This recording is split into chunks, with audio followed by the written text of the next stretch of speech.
Dans l'actualité ce soir, l'excellence de la coopération entre le Burkina Faso et Cuba, célébrée ce 15 décembre, une relation de 45 ans qui a produit une coopération gagnant-gagnant dans les domaines comme la santé, le sport, l'éducation et la culture.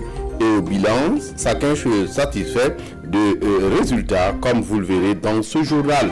Et dans ce journal, cette tendance au relâchement dans le respect des mesures de protection contre la maladie à coronavirus appelle à un constat, celui du regain des contaminations.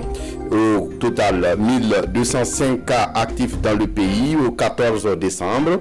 Un bilan de la maladie qui a fait l'objet d'une session du Comité national de gestion de la crise de la pandémie au Burkina. En dehors de remobiliser dans la lutte contre le coronavirus, pas de mesures de confinement décidées. Les conclusions à suivre dans cette édition. Et dans cette édition, mission accomplie pour Oscar Barreau et ses poulains. Le Burkina Faso se qualifie pour la CAN Junior 2021. Les étalons juniors ont battu avec la manière la Côte d'Ivoire hier par 4 buts contre 1. Images et commentaires à suivre dans ce journal. Bonsoir et ravi de vous retrouver. Mais pour ouvrir ce journal, après 6 ans de service au Burkina Faso, Regina Bittencourt est en fin de mission. L'ambassadeur du Brésil au Burkina Faso aura marqué son passage dans le pays en renforçant la coopération entre le Brésil et le Burkina Faso à travers des domaines comme l'agriculture et la sécurité. Ce 16 décembre, elle est allée faire ses adieux au chef de la diplomatie burkinabé, mais aussi au président du Faso. Le point de ses audiences avec Rasmane Zoundi et Draman Guéné. Au cours d'une cérémonie sobre, Alpha Barry reçoit les adieux de Regina Bittencourt. L'ambassadrice du Brésil est en fin de mission après 6 années passées au Burkina. Sous son leadership, elle a pu booster la coopération entre les deux pays dans divers secteurs, d'où cette reconnaissance, la médaille d'officier de l'ordre de l'État. Cette relation entre notre pays et le Brésil concerne plusieurs secteurs, plusieurs domaines, l'agriculture, l'élevage, l'armée, le domaine commercial et bien d'autres domaines, l'éducation. Nous avons à cœur de renforcer davantage encore cette relation. À la fin de la cérémonie, la diplomate brésilienne est allée manifester sa reconnaissance au président du Faso pour la qualité de son accueil. Regina Bittencourt retient encore la bonne expérience sud-sud entre le Brésil et le Burkina dans le secteur du coton. Le projet le plus important, c'était avec le coton. On avait un projet régional, et c'était le coton 4. On a apporté notre expérience avec le coton ici. Les semences du Brésil, les techniciens sont venus à échanger avec le producteur local. On a établi des centres dans les régions producteurs de coton pour justement faire des échanges d'expériences entre les producteurs ici. Ça donne un appui aux gens. Après le Burkina, Regina Bittencourt dépose ses valises à Cotonou au Bénin pour la même mission. La doyenne du corps diplomatique au Burkina en fin de mission passe le témoin au diplomate algérien.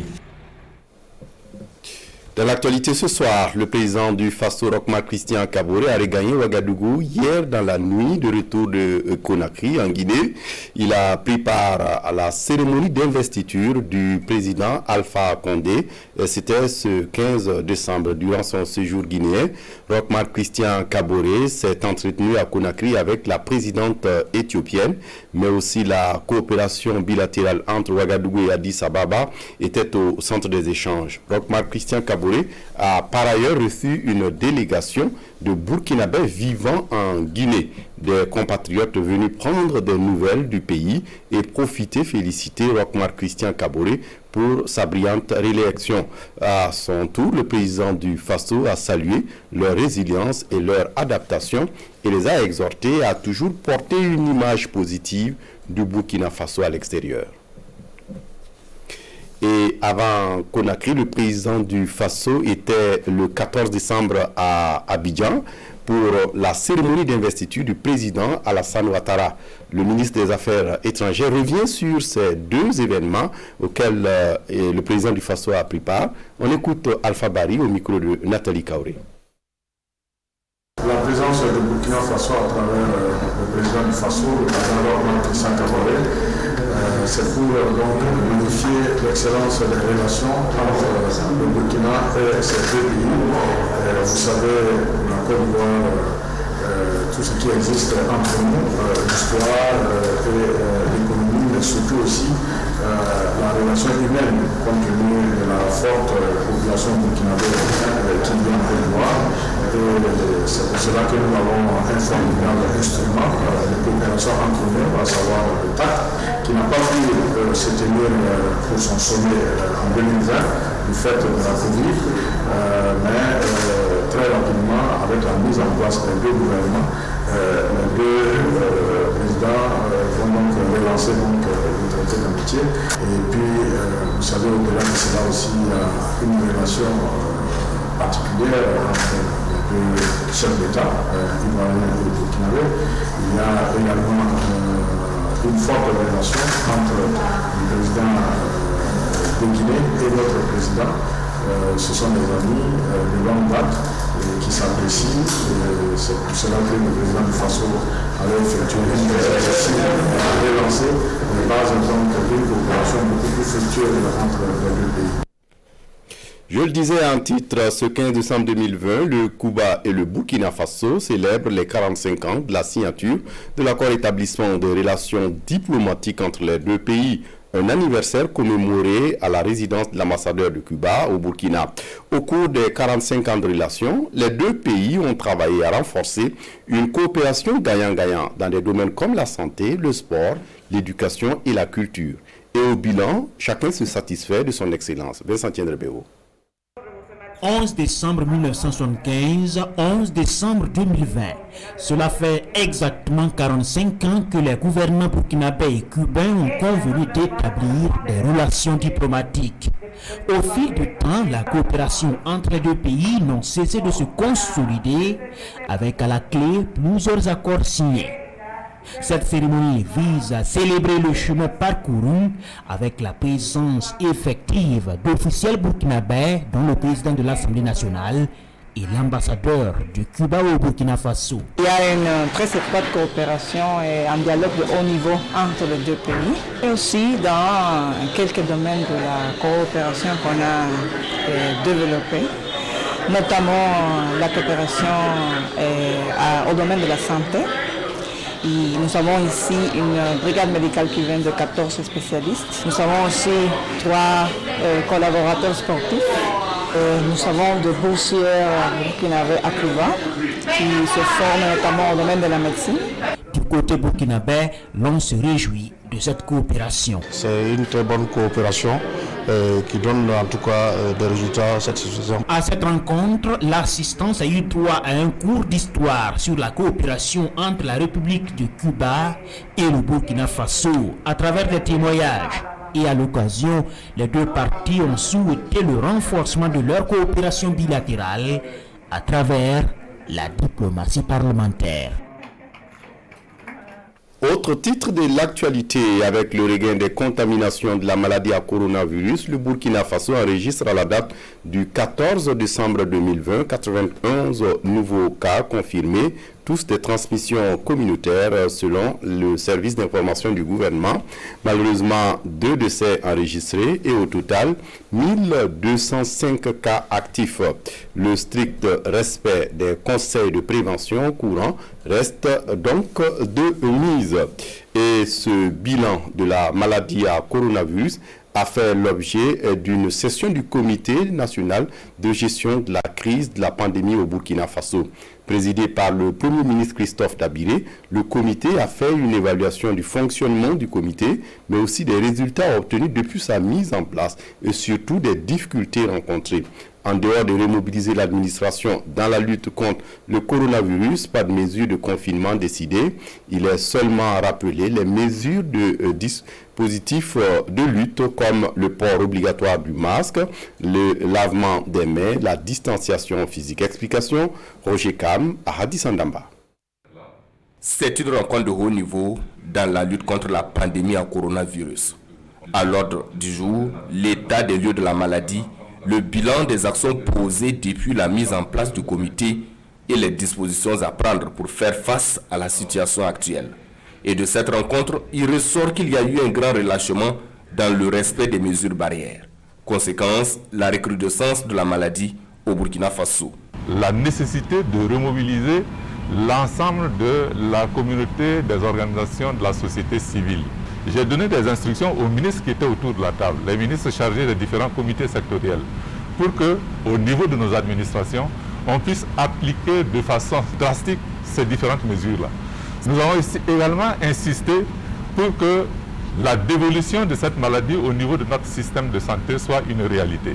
Et pour le chef du gouvernement, la solution n'est pas la répression. Il met plutôt chaque Burkinabé devant ses responsabilités. Il n'y aura pas de mesures drastiques et coercitives du genre vous n'avez pas porté le masque, on va vous verbaliser. Mais nous appelons chacun à prendre ses responsabilités vis-à-vis des autres.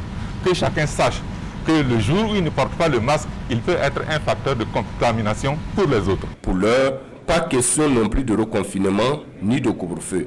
Le Premier ministre appelle la population burkinabé à faire attention aux personnes âgées qui sont les plus vulnérables en la matière. Cette tendance au relâchement dans le respect des mesures de protection contre la maladie appelle à un constat, celui du regain des cas de contamination.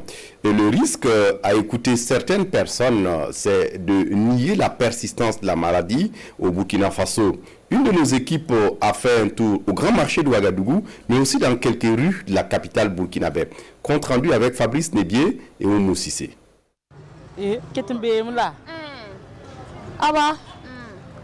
On s'en dit c'est là, ouais. Ni vote na mana auto, ni ra kami ngam pakanta khaduru no auto han ton bala. Ton yelem tissé parce que nyama la qui était ensemble table tu vous là. Donc on retient mais tibanga c'est ton tenga menga. Ils sont nombreux les Burkinabés qui pensent comme Dame Fatimata Traoré. Pour eux, la maladie à coronavirus est une affaire ancienne ou une menace révolue. Les gestes barrières sont foulés aux pieds. Nous sommes ici au grand marché de Ouagadougou. Moi, je portais les cache-nez. Depuis le début, je portais cache-nez. Mais après, j'ai trouvé que non, ça ne sert même pas.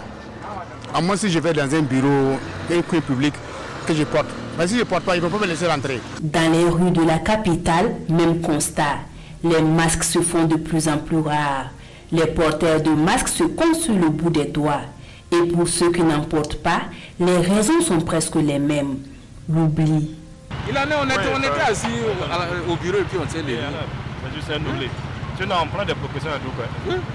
Même dans les lieux publics. Ah, on vient de quitter une banque. On va aller à une banque, mais et dû de faire de l'alignement, on a refusé de s'aligner. On met la maladie, donc on prend des précautions. Seulement quand on est sorti, on a enlevé. Non, on prend les maladies au sérieux. On prend les maladies au sérieux. C'est pareil, bon, j'ai oublié ça seulement. Sinon, le poussière là même, c'est pas facile. Même si c'est pas les maladies, le poussière là même, c'est pas facile. Même si ces usagers de la route sont conscients de la recrudescence de la maladie à coronavirus, le port du masque n'est plus une priorité, la distanciation physique non plus. Dans certaines administrations publiques, les dispositifs de lave-mains disposés il y a quelques mois sont rangés dans un coin de la cour ou tout simplement abandonnés. Pourtant, le virus est toujours là et regagne du terrain, en témoigne le nombre croissant de malades. Autre actualité dans ce journal, l'Observatoire national des faits religieux, dans sa volonté de la consolidation de la paix et de la cohésion sociale au Burkina Faso, réfléchit en ce moment à Kombisiri sur des stratégies à même d'empêcher les dérapages et autres déviances dans le langage, à même d'éprouver plutôt la paix sociale. Il est question également de renforcer les capacités des points focaux en matière de prévention et de gestion des conflits au Burkina liés aux faits religieux. Urbain Benito Sommet, Maxime Zongo pour le compte-rendu. Le renforcement du dialogue religieux est un facteur déterminant pour la consolidation de la paix et de la cohésion sociale. Afin de promouvoir cette coexistence pacifique entre les différentes communautés, le ministère en charge du culte a jugé utile de créer un observatoire des faits religieux. Dans ces derniers temps, il y a un discours suffisamment haineux qui est porté dans certaines radios, à travers certaines prêches. De ce fait-là, il est tout à fait normal qu'il y ait cette structure qui va non seulement observer l'ensemble de ces faits, qui va les répertorier, qui va même avoir une mission de médiation. Donc dans certains cas où il y a des difficultés, et également avoir une mission de sensibilisation. Autour de la même table des catholiques, des protestants, des musulmans, des représentants de la religion traditionnelle. Ensemble, ils vont réfléchir sur les bonnes méthodes pour une meilleure observation des faits religieux. Il y a une première mission, c'est une mission de veille, d'observation justement. C'est pourquoi c'est un observatoire. Et nous avons, à travers le grand réseau maintenant des points focaux, nous avons la possibilité, effectivement, à travers ce réseau, d'observer les faits religieux à travers le pays. La rencontre de Kombisiri sera mise à profit pour renforcer les capacités de ces acteurs de première ligne afin qu'ils soient plus efficaces sur le terrain. Également au menu, le bilan et la programmation des différentes activités. Le comité permanent inter-État de lutte contre la sécheresse au Sahel SILS a un nouveau secrétaire exécutif. Le Tchadien Djimé Adoum cède sa place au Nigérien Abdoulaye Mahmoudou. Il a été installé par le coordinateur ministre du comité permanent inter-État de lutte contre la sécheresse SILS, par ailleurs ministre tchadien en charge de l'agriculture. Le film de la cérémonie avec Ali Doubadini et Sébastien Zongo. Le ministre tchadien de l'Agriculture prend service comme nouveau coordonnateur du comité permanent inter-État de lutte contre la sécheresse dans le Sahel. La cérémonie intervient après le passage de témoin du Burkina au Tchad à la présidence en exercice du SILS à l'issue de la 19e conférence des chefs d'État et de gouvernement. La réforme institutionnelle de notre organisation. Donc c'est des réformes qui sont déjà entamées et qui n'ont pas été finies. Donc nous ne perdons pas de vie pour très rapidement à finaliser cette réforme.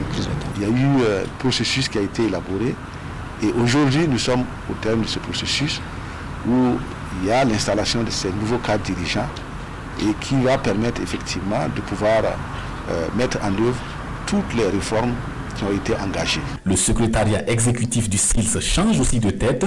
Dr Abdoulaye Mouamadou du Niger est chargé de mettre en œuvre la deuxième phase de la réforme de l'institution. C'est d'abord la réappropriation du SILS par les États.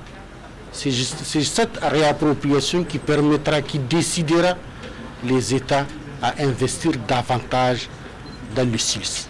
Nous avons mis à la disposition de nos États et de partenaires, et ce sont ces outils-là qui permettent donc les plans nationaux de réponse, sur la base desquels donc les États et les États membres et alors les partenaires techniques et financiers trouvent des données hautement techniques et scientifiques. Au poste de secrétaire exécutif adjoint, Dr Paul Ouedraogo du Burkina succède au Nigérien Ibrahim Idi Issa.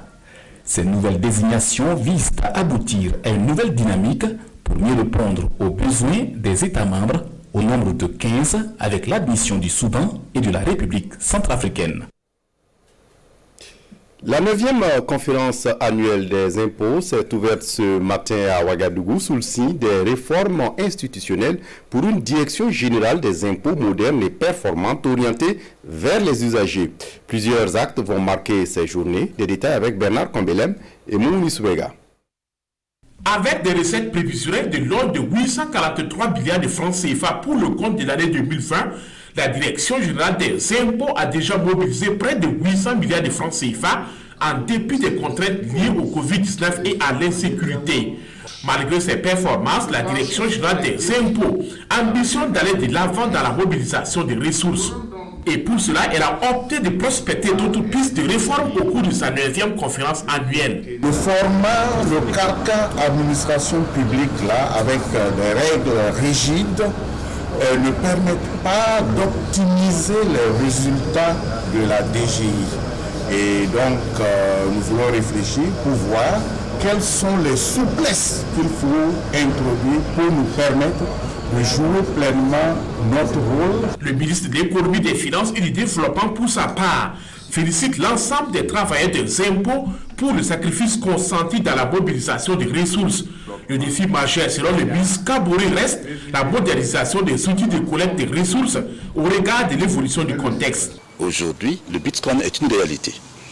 Nous devons donc travailler aussi bien sur d'autres aspects, tels que le cadastre fiscal où nous voulons moderniser.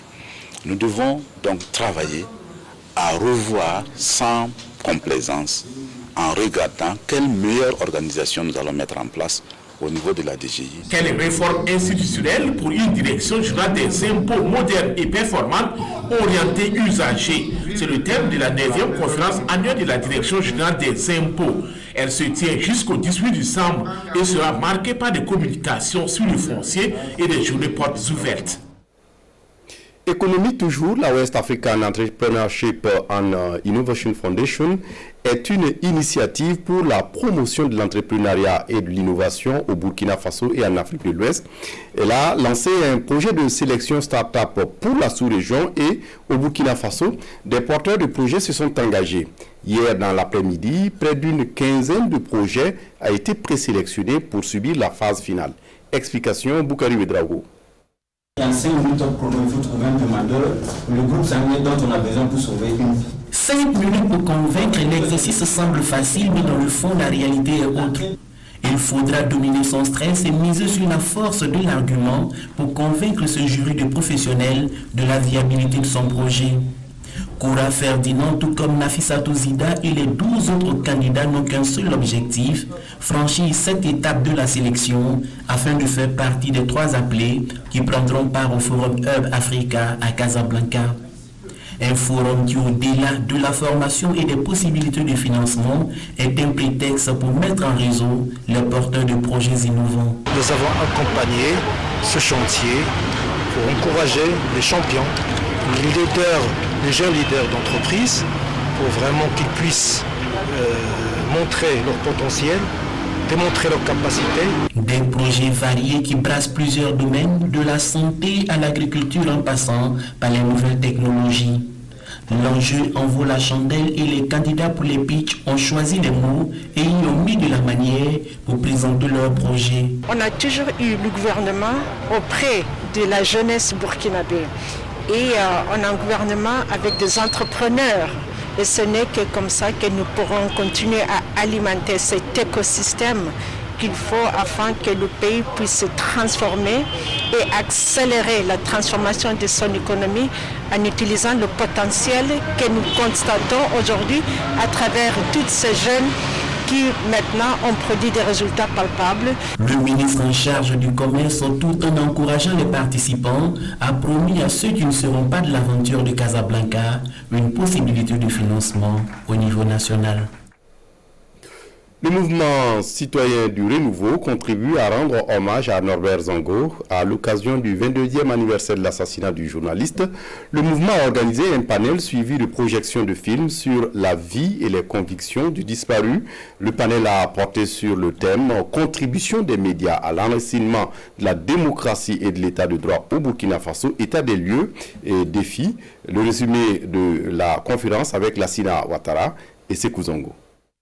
C'est un panel commémoratif du 22e anniversaire de l'assassinat de Norbert Zongo et ses compagnons qui vire à un devoir de vérité et surtout à un devoir de mémoire. Maître Alidou Ouedraogo, l'un des acteurs clés de la lutte pour la justice dans ce dossier, parle de Norbert Zongo comme un pilier de la démocratie au Burkina Faso. À l'époque où j'étais intégré, au niveau de notre pays, le souvenir de lui, est magnifié. Nous prenons l'exemple Place au panel, et ce qu'il faut relever, insistent les panélistes, Norbert Zongo est le martyr de la démocratie burkinabé, en témoigne la liberté de ton des médias et le pluralisme des opinions. Depuis l'avènement de la 4e République, on s'est rendu compte que la presse, surtout indépendante, a été au cœur des questions de gouvernance de la société au quotidien. Aujourd'hui, quand vous prenez les médias d'État, on pourrait même dire que certains médias d'État sont plus indépendants que certains médias privés. Contribution des médias à l'enracinement de la démocratie et l'état de droit au Burkina, état des lieux et défis, c'est le thème de cette tribune d'échange. Une thématique plus que d'actualité. C'est une activité qui a permis à des journalistes de partager leur expérience, leur vécu aux plus jeunes. Donc c'est à la fois un moment d'hommage, un moment de débat de mémoire. Du travail reste à faire selon les panélistes et les invités, mais le plus important, c'est de travailler à honorer la mémoire et le sacrifice de Norbert Zongo. Le mouvement citoyen du renouveau, initiateur de ce panel, offre ici un film qui retrace l'histoire des luttes au Burkina Faso pour rappeler la nécessité du combat pour la démocratie. Désormais, le Centre national de formation en artisanat d'art porte le nom d'un grand plasticien, Birgui Julien Ouedraogo. Artiste peintre, il fut le premier directeur en 1971 du Centre voltaïque des arts, anciennement appelé Sénat. C'est donc un hommage rendu à cette illustre personnalité que le ministère de la Culture a décidé donc de rebaptiser le centre en son nom. La cérémonie de rebaptême avec Rasmane Zoundi, mais aussi Amadine Larsaga. Changement de site et d'identité du Centre national d'artisanat d'art.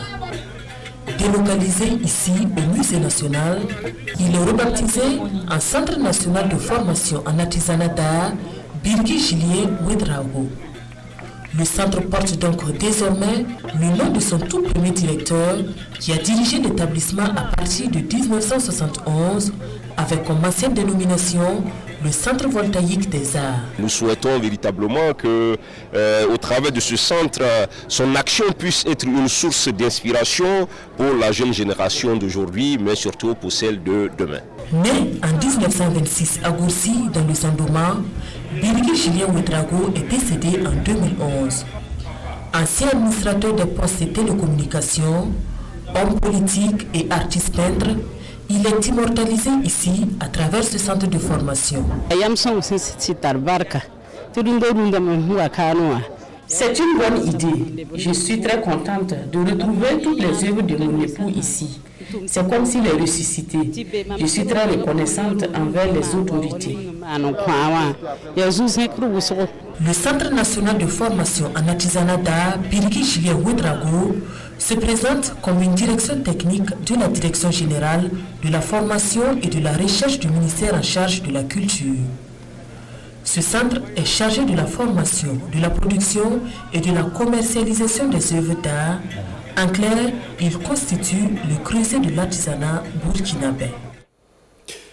Le colloque Mosaïque des cultures pour réaffirmer la sociodynamique de la culture burkinabé, mais aussi servir de cadre de réflexion sur son évolution dans un contexte de mondialisation. Il a pour but de valoriser la culture burkinabé tout en étant un creuset de pluralisme identitaire et de diversité des expressions. Il est organisé par le ministère en charge de la culture et l'ouverture est prévue pour le 18 décembre prochain à Bobo-Dioulasso. Des détails avec Ahadi Sandamba. Porté par le ministère de la Culture, des Arts et du Tourisme, Mosaïque Culture est un nouveau rendez-vous de promotion et de valorisation de la culture burkinabé dans toute sa transversalité. C'est une activité qui, 2 jours durant, va regrouper d'une part des hommes de culture, d'art et de lettres, et d'autre part des étudiants et scolaires, à travers notamment l'art des spectacles ainsi que la littérature sous toutes ses facettes. Ce qui concerne le manifeste du livre, c'est-à-dire la littérature des écrivains vont aussi réfléchir autour de leurs œuvres. Mais ce qui fait un peu l'originalité, c'est que nous allons parler de ciné-théâtre-culture. Comme vous le savez, les salles de ciné ne sont plus fréquentées par la jeunesse, pour diverses raisons.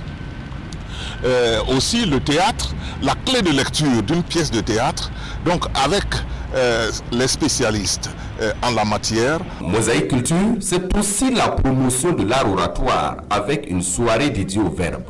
Il s'agit là pour les organisateurs de magnifier les 3 grandes langues les plus parlées au Burkina Faso. Ce qui est intéressant, c'est cette diversité culturelle que nous recherchons à travers la diversité ethno-linguistique, où le Djoula, le Fulfulde et le Moré, ces langues seront mises en exergue à travers des paraboles, des proverbes. À cette soirée, il est également prévu des légendes et la plus attendue est la légende de Tiefo Amoro. Mosaïque Culture se tiendra à Bobo Dioulasso les 18 et 19 décembre prochains. En sport, Coupe UFOA-B, les étalons juniors qualifiés pour la finale de la CAN après leur succès 4-1 contre la Côte d'Ivoire. Ils s'imposent ce mardi donc en demi-finale 4 buts contre 1 contre la Côte d'Ivoire.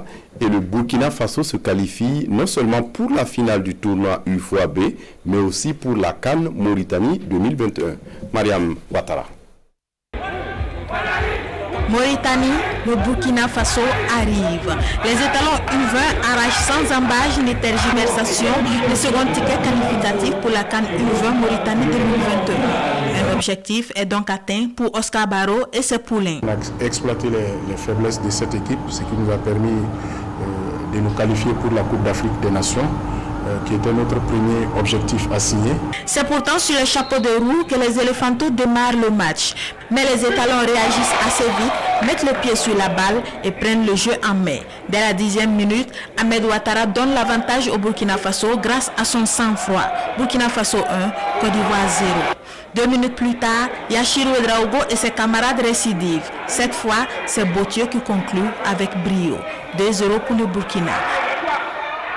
Les Ivoiriens voient rouge, essayent de se ressaisir et bénéficient d'un pénalty suite à cette action. Brahima Ouattara le transforme. Côte d'Ivoire 1, Burkina Faso 2.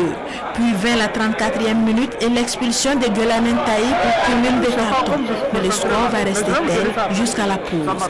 De retour des vestiaires, le jeu stagne quelque peu et Oscar Barrow apporte du sang neuf. Yael Tiendrebego cède sa place à Clovis Ouedraogo et Aboubakar Belem entre à la place de Raouf Daou. Le match gagne en intensité et à la 71e minute, Jean-Fiacre Botieu est fauché par Suleiman Daou. Pénalty pour le Burkina. Sans trembler, Ibrahim Bansé rend justice. 3-1 pour les étalons, puis 4-1 à la 84e minute. But signé Clovis Ouedraogo. Le reste n'est que formalité. Une victoire amplement méritée pour les poulains d'Oscar Barrow. Le Burkina tient donc son ticket pour la 22e édition de la CAN U20 prévue du 14 février au 4 mars 2021 en Mauritanie. Mais en attendant, Oscar Barrow et ses garçons seront face aux Black Stars U20 pour la finale du tournoi de l'UFOA-B le samedi 19 décembre à 15h temps universel. C'est tout pour ce journal. Merci de votre attention. Très bonne suite de programmes sur la RTB. Au revoir.